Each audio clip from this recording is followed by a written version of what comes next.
दोस्तों, आपको ध्यान होगा जब 1.5 साल पहले ये कोरोना का चक्कर आरंभ हुआ तो एक बात सबको बताई जाने लगी कि आज से लगभग 100 साल पहले एक फ्लू आया था जिसका नाम था स्पेनिश फ्लू, और उससे बताते थे कि लगभग 5 करोड़ लोगों की मौत हो गई। अब उस समय में 1.5 करोड़ लोगों की मौत सिर्फ भारत में हो गई। कितनी पॉपुलेशन थी भारत की? उस समय अगर 1.5 करोड़ हो गई तो आज के हिसाब से तो 6, 7, 8 करोड़ हो जाती।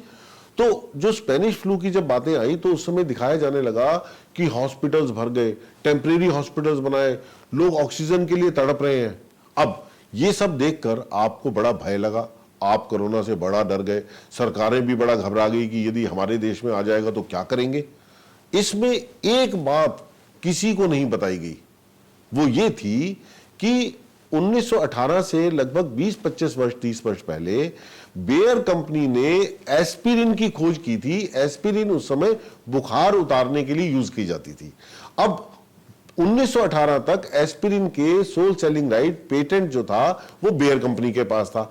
1918 में ही वो उससे पेटेंट हटा लिया और कई कंपनियां बनाने लगी, खूब एस्पिरिन बनने लगी, खूब बिकने लगी।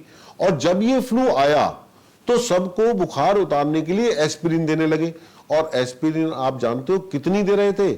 आज की जो टॉक्सिक डोज मानी जाती है कि जिससे आपको बहुत नुकसान हो सकता है, हानि हो सकती है, उससे 15 से 30 गुना एक आदमी को एक दिन में 8 ग्राम से लेकर 30 ग्राम एस्पिरिन खिलाई गई।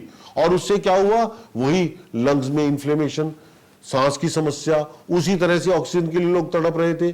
तो ये बात पता लगने में 1918 के बाद 1920 के बाद 50 साल तक लोगों को ये नहीं पता था कि उस समय एस्पिरिन की ओवरडोज दी। ये बाद के ट्रायल्स में आया। तो आज जो आप दवाइयां खा रहे हो, क्या 50 साल बाद ये समझोगे कि इनमें क्या गलती थी? क्या आप जो मेडिकल साइंस की नई रिसर्चेस आ चुकी उनको इग्नोर करके इसी तरह अंधाधुंध भर भर के दवाइयां खाते रहोगे और अपने पेशेंट्स को खराब करते रहोगे? तो स्पेनिश फ्लू के भय से जो हमने यहां गलती की है उससे हमें सीखना होगा, समझना होगा। और समय नहीं है हमारे पास। आज जिस प्रकार की स्थितियां बन रही हैं, ये स्थितियां और विकट होने वाली हैं। इसलिए जागिए, पढ़िए, समझिए, स्वयं देखिए और उसी से आप अपने आप को बचा सकते हैं। किसी के हाथ में अपनी जान ऐसे मत छोड़िए। Thank you.